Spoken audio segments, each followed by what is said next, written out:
What's up, everybody? And before I do this review, I'm gonna be making two separate videos in a way. Cause first off, we have a big weekend coming up. One is the G1 climax for New Japan Pro Wrestling, and the other is TNA Slammiversary, which is on Sunday. G1 is tomorrow. I'm gonna do a separate video giving a lot of my thoughts and feelings about this weekend for the show. But I'm gonna start off with the TNA pretty much go home show for Slammiversary, as they are still in India. They did a lot of contract signings, but they kind of went through the contract signings really quickly in like video clips of them, which I don't know why. Which I think they could have saved one special for it, but they kind of started off with the Rosemary and Sienna, as both titles will be on the line. The TNA Knockouts champion versus the GFW champion. Fuck GFW. Which they were unified belts, as Rosemary pretty much went on to say we would sign Cena's death certificate in blood, and Sienna called Rosemary a pretty much what does she call a golf kid and everything. They've had Davey Richards and Eddie Edwards do their contract signing, as Dave says he's going to kill his brother and bury him next to his wife. Eddie says he's going to kick Dave's ass on pay-per-view, and him and his wife are going to end what you started, Davey. James Storm and EC3 next, as Storm didn't want to sign because he wanted to kick the EC3's ass, as EC3 pretty much looked away from him. Which, surprising, Davey and Eddie were still in the ring when this happened, and they tried to fight each other.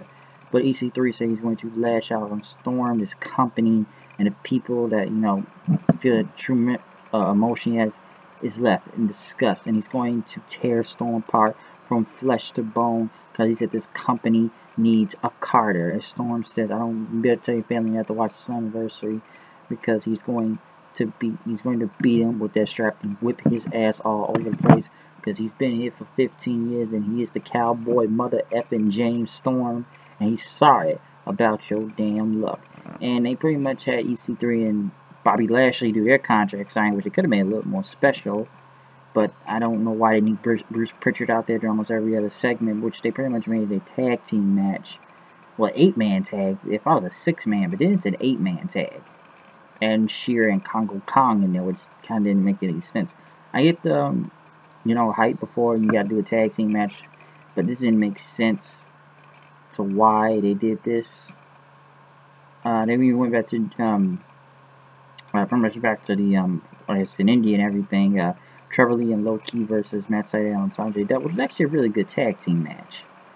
I just feel like people really want Trevor Lee to succeed, because it's like ever since he's lost the title, it's almost like he became a jobber. Yes, he did take the pin to Sydal doing the airborne in the air and everything, but they had to keep Low Key and Sanjay Dutt away from each other, because they have to do their 2 out of 3 falls match for the X Division title, which I really think that could be a really great match, because I'm a big fan of Low Key, but I think Low Key needs to win, but I'll explain that in another video. So we'll go on from that. They showed a video for D'Angelo Williams. He's going to be making his debut this Sunday, tagging with Moose. And he's a former Carolina Panthers, I believe, and they will be going against Eli Drake and Chris Adonis, aka Chris Masters.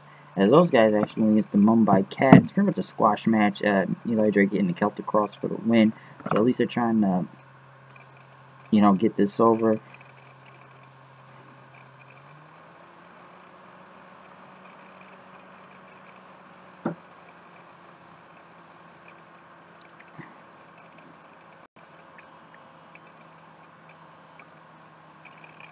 Okay.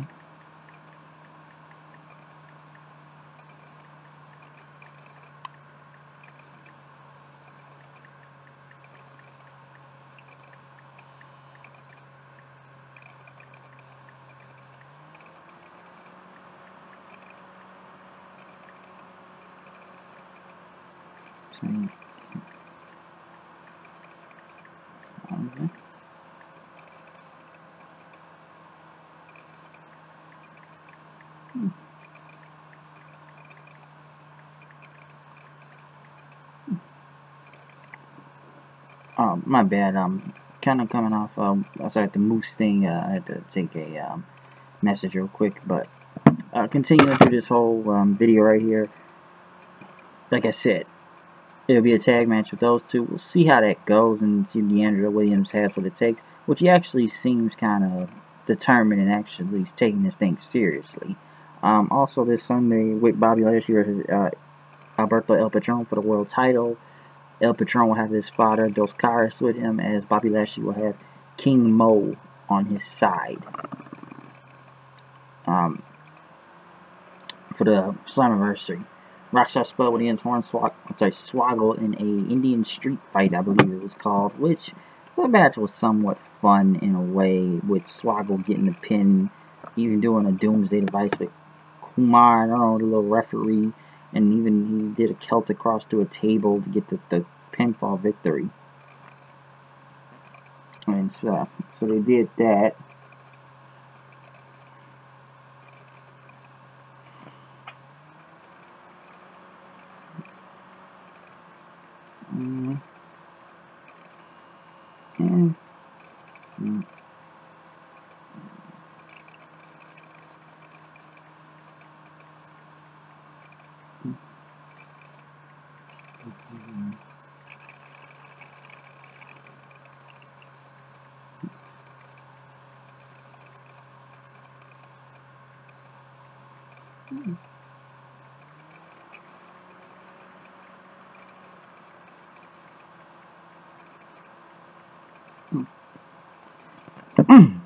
Like I said, you know, I'm almost, like I said, this whole street fight thing was somewhat funny in a way.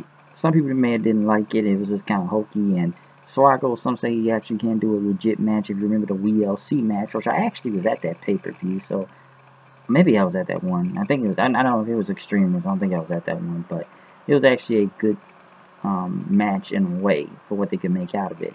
Alberto cut a promo on his, had a promo pretty much sitting down in the back, which was actually a really good promo.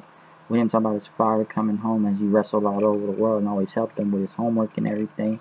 And he says that, let's say, tell me you're not doing good in school, like, you make sure you do good, and, you know, if you're willing to train, become wrestler and stuff, you know, you gotta be humble in this business. So it's like, you know, his father teaching him the ropes and everything. It was actually a really good promo. KM, Sienna, and Laurel Vanessa Wiggins, Braxton Sutter, Allie, and Rosemary, 6-person tag. Pretty much Rosemary didn't get the pinfall, as she pretty much did the red wedding on Laurel to get the win. So not a bad match. I'll give it that. It's pretty good. And I know they're going to be doing a, I know their belt's going to be on the line, but some people wonder this whole story thing is kind of weird because it's still from the whole Maria thing that happened against Allie, that we all know Maria's in WWE right now doing the exact same thing. So that's kind of odd. Abyss and JB once again with the great video promo packages. Well, not Abyss, Joe Park, as he wanted to find his inner monster, he told him.